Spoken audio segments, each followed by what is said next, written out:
أعوذ بالله من الشيطان الرجيم. بسم الله الرحمن الرحيم. إنا أرسلنا نوحا إلى قومه أن أنذر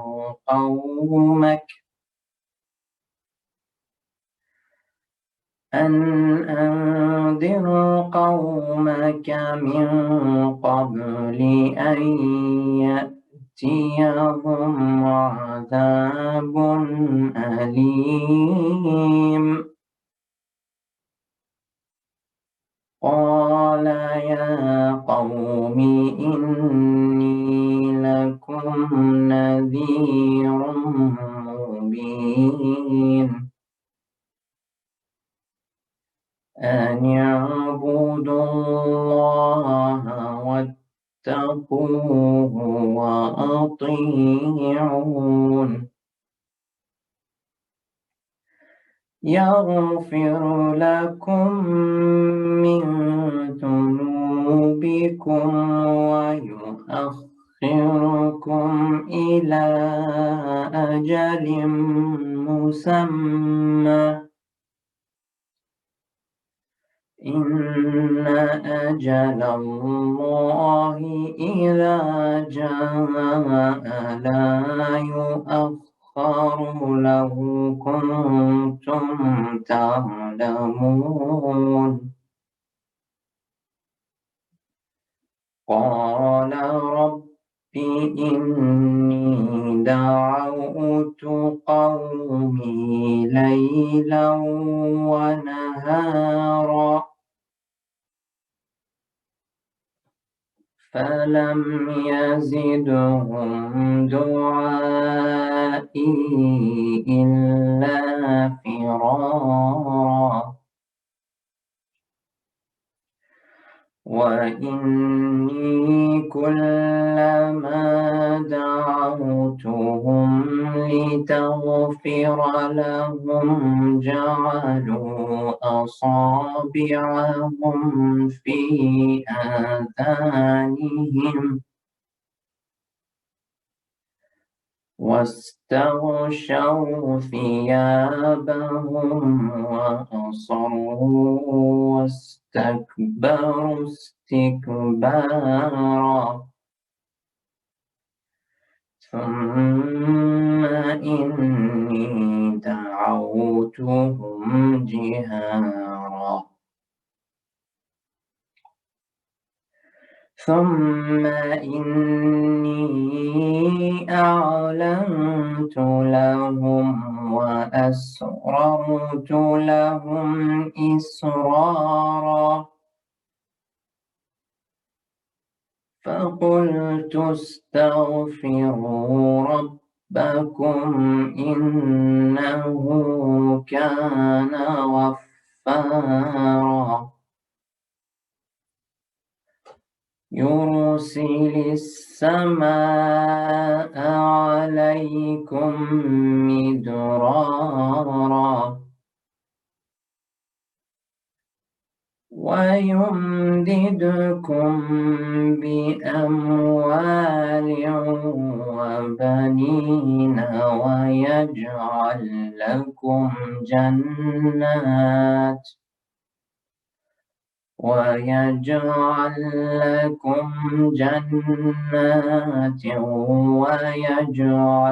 لكم أنهارا ما لكم لا ترجون لله وقارا وقد خلقكم أطوارا ألم تروا كيف خلق الله سبع سماوات طباقا وجعل القمر فيهن نورا وجعل الشمس سراجا والله أنبتكم من الأرض نباتا ثم يعيدكم فيها ويخرجكم إخراجا والله جعل لكم الأرض بساطا لتسلكوا منها سبلا فجاجا آمنا بالله صدق الله العلي العظيم أفلح من صلى على محمد وآل محمد. Assalamu alaikum wa rahmatullahi wa barakatuh to all of you, especially Sister Maria and all of the people who have organized this very beautiful program. Bismillahir Rahmanir Rahim. Alhamdulillahi Rabbil Alameen. Wa salatu wa salam ala Rasulil Kareem wa ala ahli bayti tayyibin at-tahirin. The last three chapters of the Autobiography of Malcolm X are on one level a conclusion and also a beginning. It is a conclusion in the sense of we are taken to the high point of his life, right until 1965, the year in which he was brutally martyred. And we see where he is going. And these last three chapters are infused with ideas about Islam as the solution. The beginning is that, even though Malcolm X talked about, how can I put it, his disappointment or his awareness that Black people in America were not ready for Islam, it is the beginning of Black people becoming Muslims, because in less than 10 years after his death, Islam became the most rapidly growing religion among African Americans in particular, and all those who are influenced by or live within the orbit of the African American struggle, like in the Caribbean, like in the Black communities of South America, and so on, where we see an explosion of Islam taking place. And not only is this explosion of Islam taking place among the African American, but it is also taking place among other oppressed groups in the world, in the diaspora, like Hispanic Americans. And we are seeing a rapid growth of young white men and women embracing Islam as well. I think all of these can go back to the influence of Al-Hajj Malik al-Shabazz, rahmatullah alayh.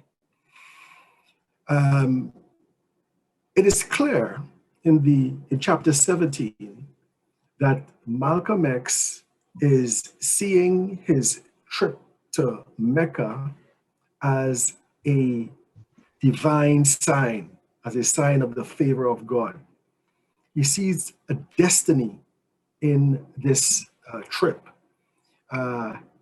He gets help from unexpected quarters, and he is treated quite kindly and well by people who are very well placed to help him.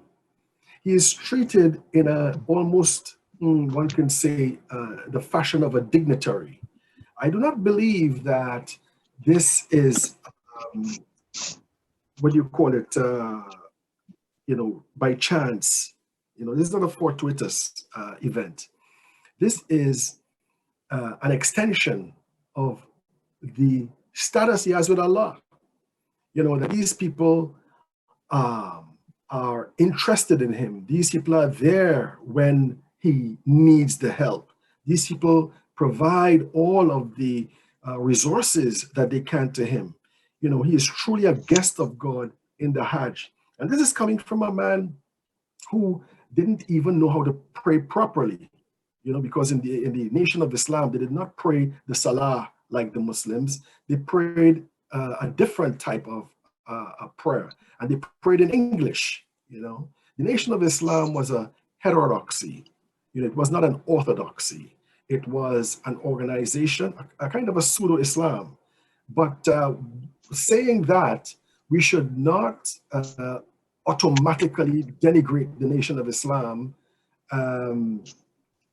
as something false, as something that should be disregarded. The nation of Islam acted as a very important introducer to proper Islam. This idea that the white man was the devil and so on, it was, in a sense, an almost necessary statement, even though it was not true. But it is one that looked at Europe as European centrism or Eurocentrism, or better yet, white supremacism, as an experience that had to be countered. And basically what they countered it with was a kind of a reverse racism, basically, that was related to fact. Whereas, for example, the white supremacist hypothesized, if you could give him that dignity, or imagined that Black people and other non-white peoples were inferior to him. Malcolm X and the Nation of Islam pointed out historical facts and experiential facts of the cruelty of these white supremacists upon African people. So I think maybe in all fairness, what we can say is not the white man is a devil, the white supremacist is a devil, and all forms of supremacism, all forms of supremacist ideas about other people is something devilish. And this is something that goes back to the Holy Quran itself. When we have Shaitan, for example, Iblis, when Iblis is called to bow down to Adam and he doesn't, and Allah asks him why, what does he say? He says, I'm better than him. I'm better than him. Because he was made of clay, of dirt, and I was made of fire. Now, the name Adam means dark brown. And many of the hadith talk about Adam as being someone who had a dark skin complexion. Adam was created from black mud. So to all extents, Adam was a black person. And Iblis was different. Iblis was made of smokeless fire, something glowing, something shiny, you see? So Iblis looks at his exterior and he says, you know what? I am better than him because I look better. That's what that's what he means. My external appearance, my externality, my physical composition is more laudable. And therefore, I should not bow down to him, but he should bow down to me. That arrogance itself indicates the stupidity of arrogance. Now Imams have spoken about this. They say that the most ignorant of people is the arrogant person. Because the arrogant person, despite how much he might think he knows, and he might know quite a lot, he could be a professor in something, for example. An arrogant person is not able to see his own faults and his own limitations. He is not able to take knowledge from somebody whom he thinks or he deems to be inferior to him.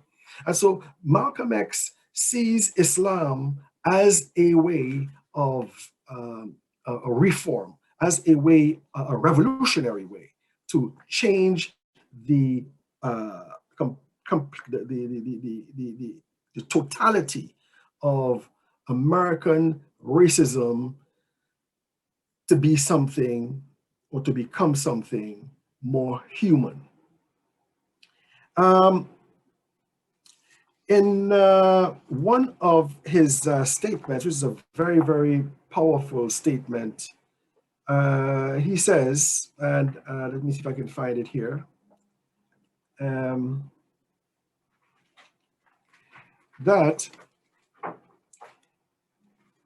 in his letter back to his people in America, he says, you know, he met Muslims whose eyes were the bluest of blue, whose hair was the blondest of blonde, whose skin was the whitest of white, you know, and they did not display any kind of racism when they described themselves as white.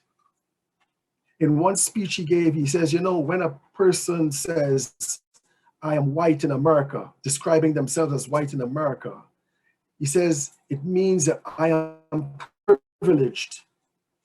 But when these Muslims describe themselves as white, they just describe themselves as a sifat, as a quality that they have, you know, as equal to describing yourself as black.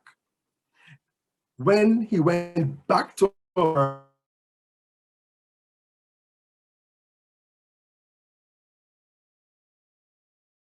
America, it was a different thing. He talks also, and this man was saying, you know, when I am here in Ghana, the only differences I see among people is language. He said, I don't see color at all. He said, but when I go back to America, you know, I find myself in a situation where you are sort of, you're put into a situation where, you know, you are involved in this supreme inferior type of a thing. You know, this is Malcolm X talking to a white man who is perceptive. And this indicates that racism has a kind of social background. It is a culture. It's a culture that people participate in, that people share these types of you know, prejudices because of the environment in which they live. Now, you know, Malcolm is talking about Muslims, and some of us today might think that sometimes it's a bit naive, you know, because we know about racist Muslims, for example. You know, we know of Muslims who have anti-Black attitudes, okay, that might manifest in terms of stereotypes and so forth. That manifested, for example, in terms of jokes, in terms of, you know, hostility and that type of thing.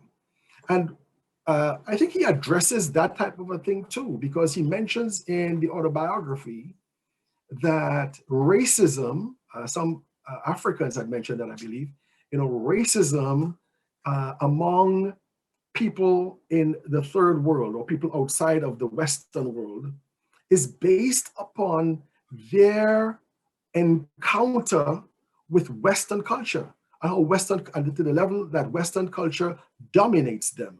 He mentions about the people in Lebanon, the women in Lebanon, for example, you know, where he says, you know, the women in Lebanon, how they appear, how they dress and so forth is very different from the chaste, feminine, he uses that word, feminine women of Arabia and so on. And of course, Lebanon was a mixture of Arab and also French culture. And this led to that type of expression, that type of shamelessness, one can say, that is happening in that environment.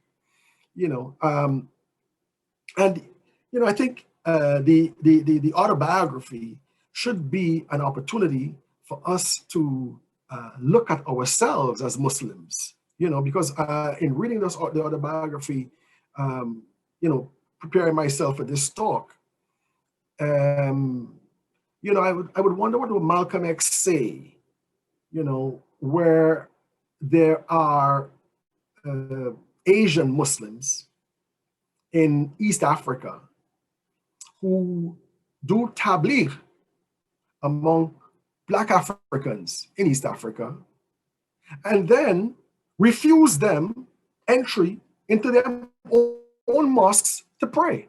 I would rather spend money building a mosque for them out there, outside the city or in their neighborhood, not because they want to provide a service for them in their neighborhood, no, but to keep them away from their mosques. Why? Because they're afraid these Black men would want to marry their daughters. That's it, brothers and sisters. This is Muslim racism, okay? And we got to call it out for what it is, you see? But what we do know is based upon his experience with kind-hearted Muslims who are a different color to him, with Muslims who are sincere to him and look out for his interest. This leads to him being impressed with Islam and seeing Islam as the solution. I can tell you this. There are people who have converted to Islam because of the experience of Malcolm X, who have left Islam because of their negative experience with other Muslims. Because, you know, for example, when somebody comes into Islam, they want to practice their Islam fully. They don't want girlfriends, they don't want boyfriends. They want to get married and live a life in submission to Allah subhanahu wa ta'ala. And you find that this relationship is something that is looked down upon by many heritage Muslims, by many non-Black Muslims. Because, you know, non-Black Muslims are also affected with the disease of what we would call colorism. I wouldn't want to call it racism, I'll call it colorism, because light-skinned Pakistanis or Indians see themselves as more beautiful than dark-skinned Pakistani or Indians. Light-skinned Iranians see themselves more beautiful, more desirable than dark-skinned Iranians. Light-skinned Arabs see themselves in the same way compared to dark-skinned Arabs, and so on. So I think Malcolm X's autobiography should be a moment of reflection. Malcolm X also criticizes the Black leadership in America. And he says that the Black leadership in America is basically sterile because it follows the dictates, you know, of the American system. It follows its principles, it follows its ideas.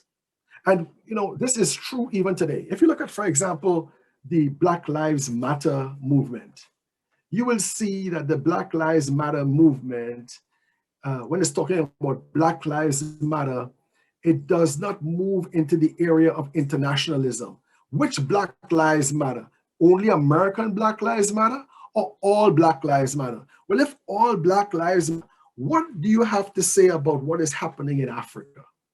What do you have to say about the rape and pillage of Africa that is still taking place today, pillage of its resources, which he also mentions in his book? What do you have to say about, for example, you know, high death rates among infants? Where are they now? Okay, they're dead, assassinated, removed by coups and so forth. And for most of these countries in Africa, they are now being ruled by nothing but puppets for Americans, to the Americans, and now the emerging Chinese. You know, the Chinese that Malcolm had met in his time were revolutionary Chinese. The Chinese that are going into Africa today are rapacious Chinese. They're the ones who take advantage of moral corruption and economic corruption of these governments to take over their resources. These are people who are not revolutionaries, and we should call them out for what they are. We should be the Malcolm X's of today. The Malcolm X of yesterday, he is our father of the struggle. The Malcolm X's of today are going to take this to the next level. Malcolm X passed away. He died a violent death. He was always prepared for a violent death. You know, he talks about this in his book. In 1965, which is the last, coincides with the last, chapter of the book before the epilogue. He talks about death being at his door, and the death of Malcolm X followed the same pattern of the death of many of the Black revolutionaries that we have seen in history, not only in Africa, but also in the United States of America. All of the great leaders in the civil rights movement, in the American human rights movement, like Malcolm X, in the American revolutionary movement, have been murdered, have been exiled, or have been put in jail, like H. Rap Brown or Jamil Al-Amin, have been put in jail. Malcolm X speaks about Christianity as being something that has become part of the problem. Okay? He talks about Christianity in the time of the church fathers or the desert fathers, which is a phase in Christianity when Christianity just began. Christianity, when it just began, expanded southward. It didn't expand into Europe. It expanded southward into Africa, North Africa. Just from North Africa, you have a whole lot of great Christian sages that came from, like St. Augustine and others. And at that point, Christianity was something that was non-racist. He said it is only when it went to Europe that it became this way. I wouldn't say it became this way yet, but it eventually turned out this way in Europe. And this is because in Europe you had already a kind of exclusivism that Europeans identified themselves with. They saw themselves as different to everybody else and better than everybody else. You take, for example, when we say that, that Europe is a continent. When we look at all the continents, we look at Australia, for example, it's largely surrounded by water. South America is pretty much surrounded by water, great huge bodies of water, the Atlantic on one side, the Pacific Ocean on the other, and it's connected to North America by just a small peninsula we call Central America. All right, so that could pass as a continent. You look at North America, okay, you see something somewhat similar. It's one continuous landmass, which is pretty much, surrounded by water, except for that small peninsula that connects it to South America, okay? Then you have the continent of Europe and the continent of Asia. And you ask, well, where is Europe? You know what separates Europe from Asia? A river, a part of a river. Can you imagine that? A river. There's no such thing as Europe. But because the Europeans want to make themselves so special, they created their own continent. Okay? So here we begin with the kind of exclusivism that Europe exhibits. And so now Christianity comes to Europe. And Christianity is not an inclusive religion. Christianity doesn't see other religions as being, just as important. Okay, other religions are having their own traditions, having their own roots and so forth. It doesn't see themselves as that. Okay, Christians see themselves as a kind of chosen people, a special people. And so this identifies Europe with a certain type of supremacism. It reinforces a kind of supremacism in Europe. And so we find the Christians now expanding in colonialism. And they're using Christian ideology. When you look at most of these right-wing organizations like the Ku Klux Klan and so forth, what are their symbols? Crosses. The symbols are crosses. They abuse people in the name of their Christian supremacism. And Malcolm X is pointing that out. and he believes that Islam is the way, because Islam is an inclusivist religion. Islam doesn't see itself as unique. You know, what Islam says is what Jesus brought was Islam. What Moses brought was Islam. That God sent 124,000 prophets to all of humanity. We don't know who those prophets are, but the Islamic point of view would be to take whatever new religion, to assume whatever new religion it comes across as maybe a religion belonging to one of those 124,000 prophets. This is Islam. It's a tolerant religion. Of course, contemporary Wahhabism and Salafism is a different story. These are basically a kind of Islamic supremacism, but this is not rooted in Islam. Okay, it is rooted in Wahhabism and Salafism. There's a big difference where this is concerned. And another point I had mentioned, I don't know if you guys had heard about it, but this other point I had mentioned was Malcolm X being impressed by the hospitality of Muslims, by their willingness to extend themselves on his behalf to make his Hajj a reality. This hospitality has a profound effect on someone. When we look today at many of our Muslim compatriots, we do not find the same kind of hospitality extended to them in their centers and so on. I had mentioned, for example, even in the continent of Africa, you find that you have some of our Muslims, some of our Shia Muslims, for example, doing da'wah or tabligh among the African population, the Black African population, but want to keep them away from their mosques because they're afraid that these people want to marry their own people. Check that out. Okay, so they rather build a mosque for them in the bush. Okay, let them go there. And you come to my mosque, where you're going to want to marry my daughters. Okay, you have that type of a problem going on. You see, I think, and I'm not saying that Malcolm X was naive. I think that Allah made it like this for Malcolm X to see this this reality of what Islam is, rather than what Muslims make it to be.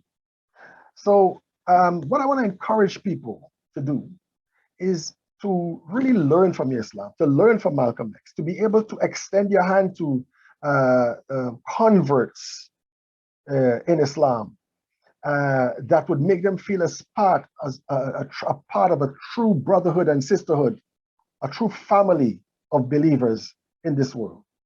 Malcolm X saw Islam as the answer not only for the Black American, especially for him, but also for the white American, because it's only Islam, as he said, took out from the white man this sense of supremacism, this sense of being super special that has led to his cruelty and oppression of people all over the world.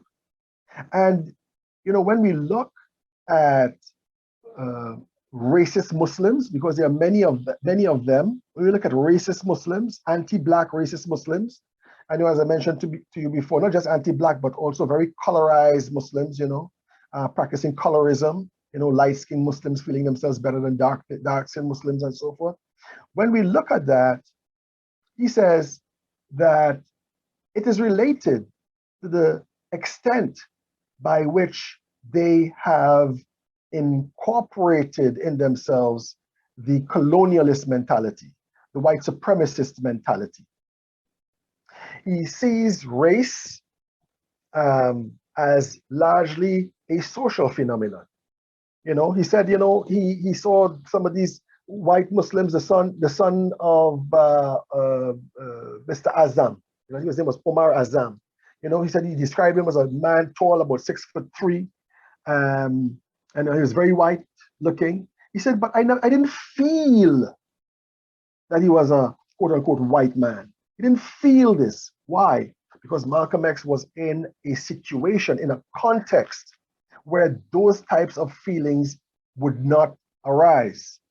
But in America, you'd find a different reality.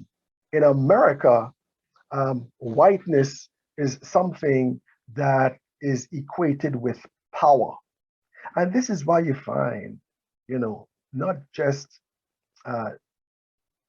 dark, non-white people, but Black people as well, trying to modify themselves to look white, okay? Taking bleaching creams, straightening their hair, putting on different types of wigs, and that type of thing. What are they doing? They are actually trying to be the God that they worship. They are actually trying to be that perfect human being that they assume, whiteness is, when really basically whiteness is something that is accidental. It has nothing to do with your humanity.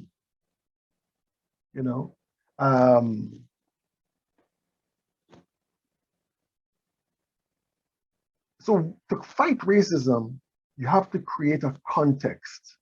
You have to create a context, a social context, in which when somebody comes in that context from a racist environment, they find an environment that is non-racist and non-confrontational and feel at home and at peace in that environment. This is what we Muslims need to create in this foreign environment we call Europe or we call America. We have to create a welcoming environment. We have to be able to stand up for the oppressed, because this is what Islam, does and becomes attractive, standing up for the oppressed. Malcolm X was kind of pessimistic about the spread of Islam in Black America, and it's understandable. He was using his life, his limited life, as a point of reference for that. But it is because of Malcolm X and people like myself, my brothers who have also become Muslim, and the majority of African Americans in America have become Muslims because directly or indirectly because of Malcolm X. Malcolm X also did not see the spread of Islam to people like Hispanic Americans. Didn't see that at all. All of that in the American context. And the majority of people who become Muslims in America are people who are conscious of social inequality, are conscious of social injustice. And so now we even have white people becoming Muslims in great numbers. Interestingly, you find more white women becoming Muslims, because I think white women would be a little more oppressed than white men, and white women or women in general tend to be much more, have a greater affinity to spirituality than men, especially men in power or men in privilege. So you find a lot of white women now becoming Muslims, you see, and this indicates that Al-Hajj Malik al-Shabazz, rahmatullah alayh, was somebody who was of a high spiritual caliber. Malcolm X, as I mentioned to you before, maybe you didn't hear me about this, I'll repeat it, in terms of the Christian church or Christianity itself, had some serious criticisms about Christianity, okay? Take for example, the image of Jesus Christ. Just think about the image of Jesus Christ. What image comes to your mind? Okay, it doesn't. A Chinese person doesn't come to your mind. A Palestinian doesn't come to your mind. An Arab doesn't come to your mind. A Black person doesn't come to your mind unless you belong to the Ethiopian Orthodox Church. What comes to your mind is a white person. So not only is the white man the dominant group in the world, but he is also the dominant group in heaven. He is God, right? God is a white man. You see the danger of that type of a thinking? you know, and it goes back to this Eurocentric type of attitude, okay, where they are actually a part of Asia, but separated themselves from Asia by something as insignificant as a river. This is kind of an example of the Eurocentric arrogance that leads to stupidity. So, to change Europe and to change America doesn't necessarily require violence or violent revolution. Doesn't require that at all. When we look at the way how Christianity took over Rome, it didn't take violence. It took an alternative lifestyle, an alternative community, a community that loves God, a community that wants to do good, a community that is not affected by the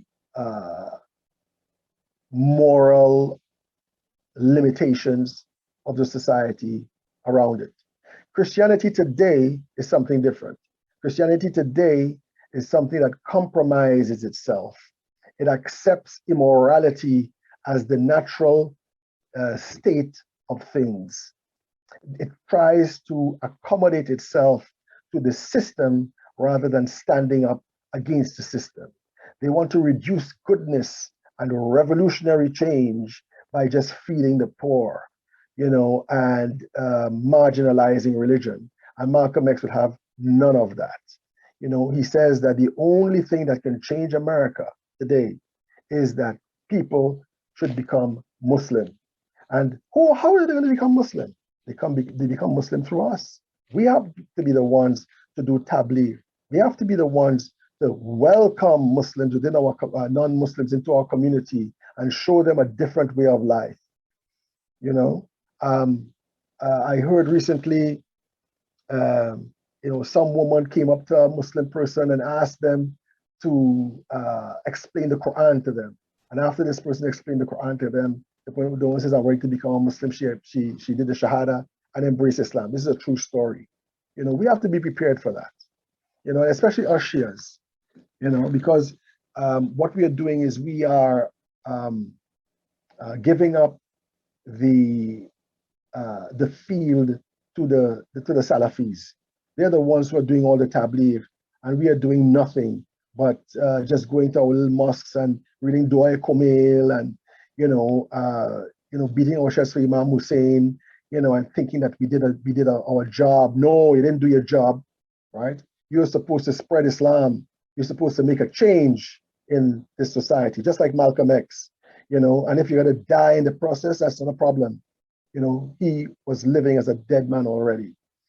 The leaders of these civil rights movements, the leaders of these social movements themselves, he also had a criticism for them. He thinks that they should, take advantage of internationalism. They should be able to talk to other people who are also struggling against the dangers of Eurocentrism upon them. And what he discovered in his relationships with other leaders and so forth was just that. And this expanded his mind. But take, for example, as I mentioned before, the Black Lives Matter movement, which I mentioned before, you guys probably didn't hear because of the problems that we were having in our communication. Okay, the Black Lives Matter movement is saying for all Black lives to matter. Okay, because basically up to this point, only white lives matter. Recently, we heard about a white racist who gunned down Asians. Asians are the next targets. Welcome to the club. Okay, who gunned down Asians. Police arrested this man without firing a shot. They arrested this man without firing a shot. Would you imagine if one Asian person would have gunned down 8 white people? You think they would have arrested him without firing a shot? The system is made to support white supremacism. Do you think that if that attack on the Capitol that happened last month was carried out by Black people, you think there would have been no National Guards men present, the police numbers would not have been beefed? No. Okay, it's because white people are planning to march upon the Capitol that they think is something okay because the government is for them. It isn't for us. You see? And these are the things that we need to criticize. And these are the things we need to bring people in our orbit about. Black Lives Matter is talking about all lives matter, but it doesn't talk about Africa. You know, the rate of death in Africa because of colonialism, because of raping the continent, is not being factored in this equation.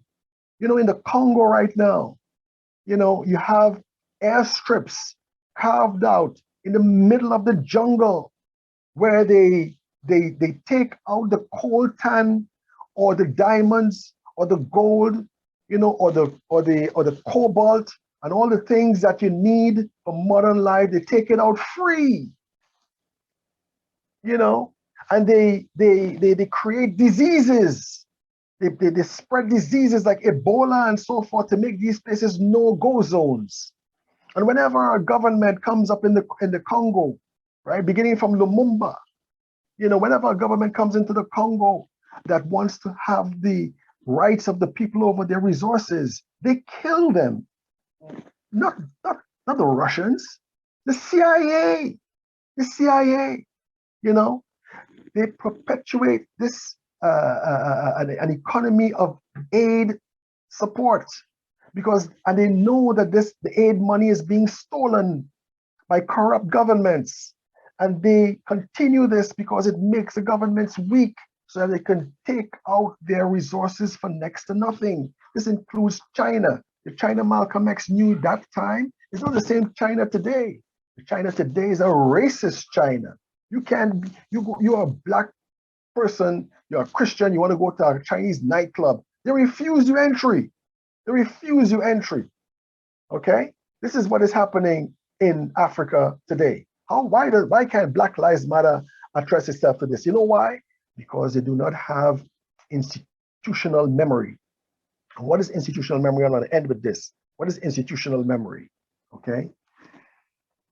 Institutional memory is an awareness of the strategies, of the tactics used by those who went before us in the 60s, especially, to create social change. They don't have institutional memory. So Black Lives Matter doesn't have the institutional memory of Malcolm X. You guys have more of an institutional memory of Malcolm X because now you read his book and it gives you an idea of how to deal with the situation.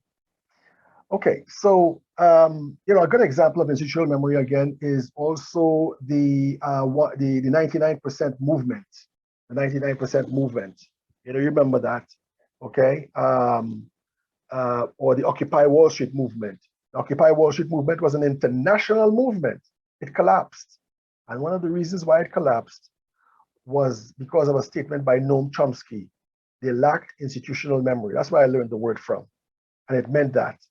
They didn't, for example, know what to do apart from demonstrate. What should we achieve in a demonstration? What should a demonstration provide? They had no idea.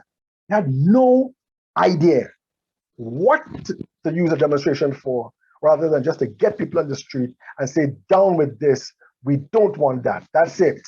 They had no idea what to do. Right? I won't tell you what to do online because people would plagiarize it instead of studying history. Okay? But demonstrations are a very important tool in social change, but you need to know what to do with it. And to know that, you have to be able to know about demonstrations in the 60s to be able to do that.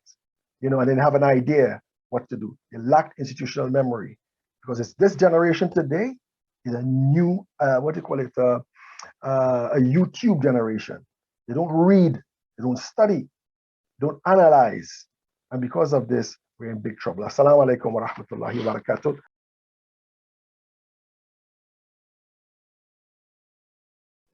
This identity politics are very, you know, I mean,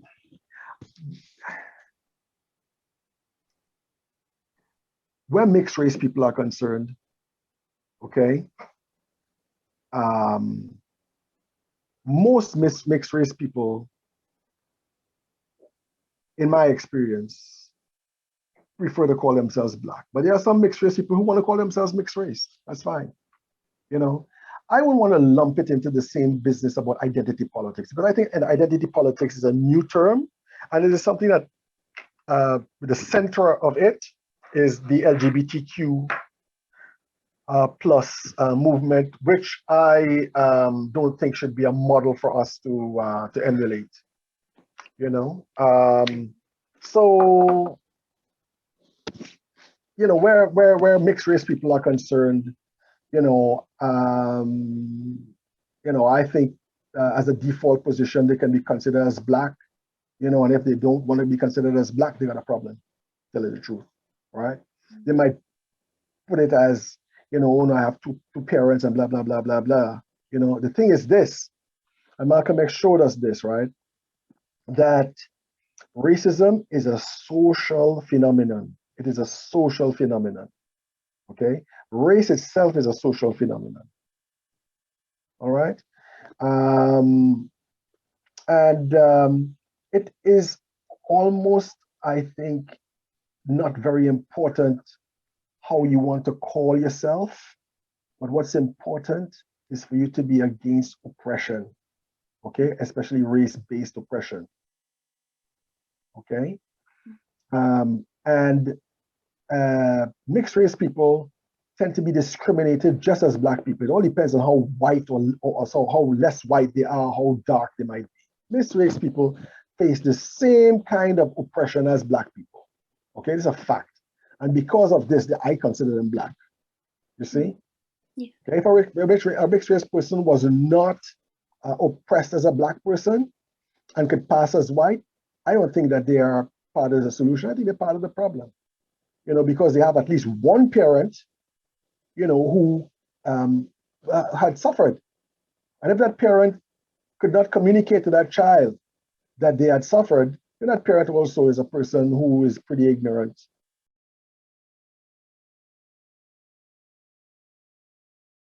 That's a good question. I think it all depends upon the level of consciousness of the individual, the level of the sense of justice of the individual. A person who doesn't have a sense of justice would be in trouble with this idea. They might resist this idea. They might want to oppose, for example, this statement.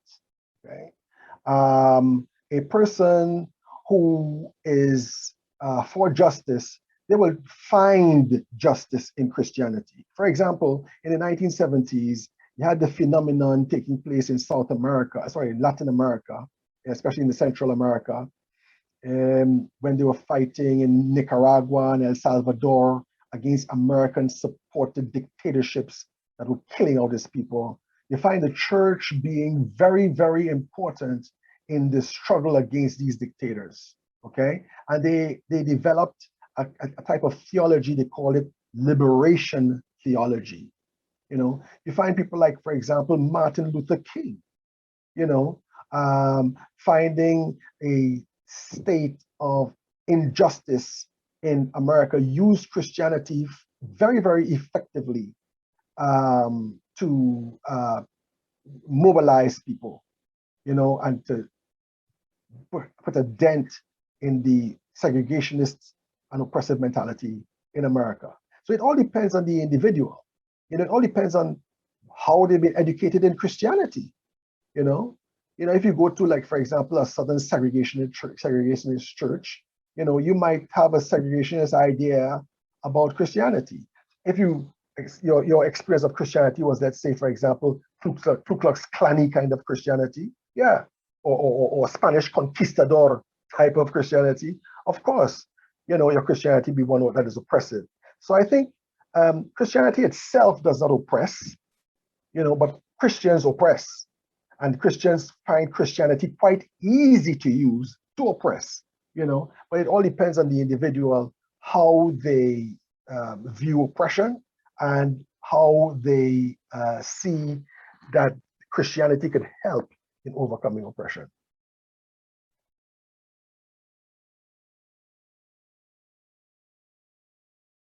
dawah or tabligh is opportunistic. Okay, it's opportunistic.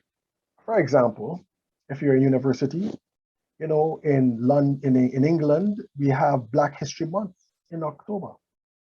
Okay, I've been involved in a number of events by Muslims surrounding Black History Month.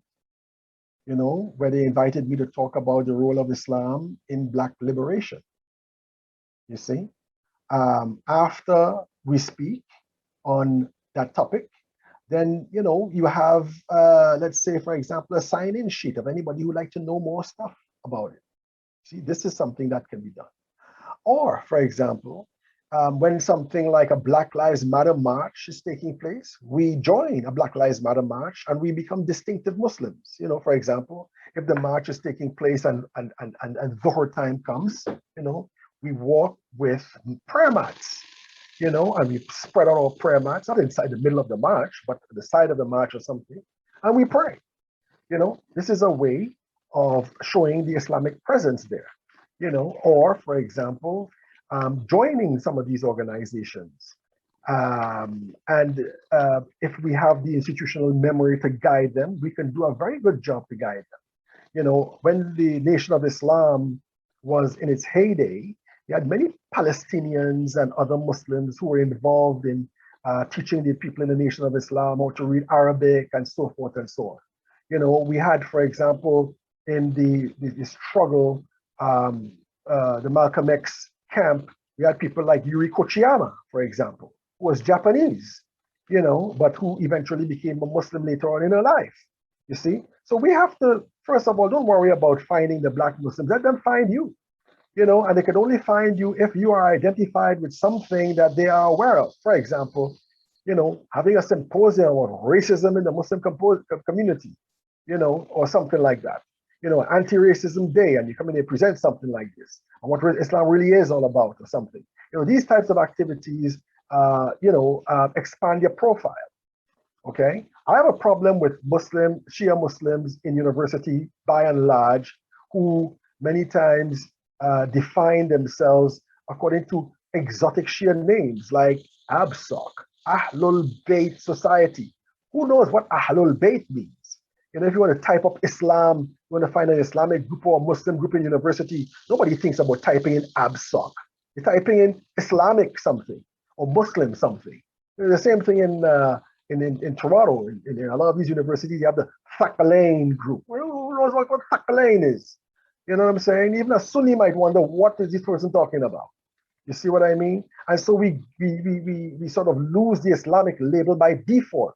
You don't find Sunni organizations advertising themselves. Very few of them advertise themselves as Sunni organization this and Sunni organization that. They call themselves the Islamic this and the Muslim that. You see? I think we need to retake that type of a thing. Call yourself the Islamic Ahlul Bayt Society or the Muslim Ahlul Bayt Society if you want to keep Ahlul Bayt. But revive those names and be active in the community of the oppressed. Islam is a religion that is sent for the oppressed. A lot of us Shia Muslims, I'm kind of glad to say, I'm also sorry to say, we are a bunch of middle-class people, okay? People who have professional jobs and who are very complacent about their religiosity. You know what I mean? They have nothing to do with oppression. They love Imam Hussein who fought against oppression, but they themselves don't want to fight against oppression. And they think just by, having Imam Hussein as a movie in their majalis is enough to make them feel good. No, go out there and befriend people and talk to people. Go join the, Carib Sock or Afro Sock or whatever it is. Go join it. I used to do that among these Caribbean organizations, join it, and let them know I'm a Muslim, and whatever whatever points of view I make comes from Islam. When they see the good points I'm making to help them because I have institutional memory, all right, these people start becoming attracted to Islam, so these are the things you got to do. And I'm sure you'd be able to find people.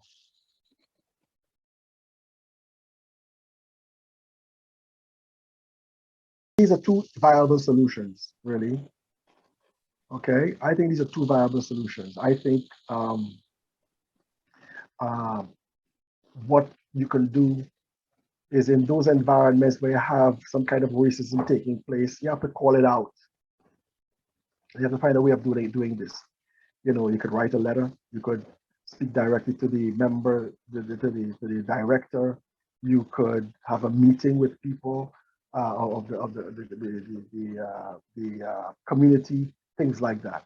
You find racism in a mosque is basically an older generation type of a problem. It's not a young generation problem. You know, the young generation in our multicultural environments are quite open to other races being part of their mosque and part of their system. It's the older generation who are acting as a kind of a rear guard that is trying to prevent this. And I think it's one of the best things to do is to talk to these younger generation Muslims so they can talk to their parents. You know, I'm sure you've seen that meme, you know, where it says something like, you know, if your father is racist, you know, educate him. If your mother is racist, educate him. You know, bring out the racism out of your aunt and criticize it and that type of a thing. You know, manners begin at home. Okay, so I think that's fine. You know, the other thing is, you know, the other one is in terms of establishing a separate group. You know, I would call it a separate support group because converts need support. Okay, they need emotional support. They need social support. Right, many of them have gone through a lot of made a lot of sacrifices in terms of losing friends, you know, being alienated from their families and so forth. It's just pretty rough out there for a lot of converts, you see? And so one of the best things to do is for converts to support each other. You know, of course, the mosque and so forth can support us too. But when you look at a lot of support groups in society, you find that people who are going through the same issues and the same problems support each other. But I want to encourage to try to form a separate organization, like in perpetuity.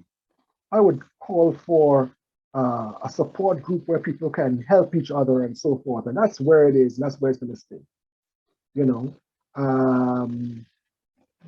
You know, being in touch with the Muslim community is also a very great one, a very good one. And your presence there could actually revolutionize those Muslim communities.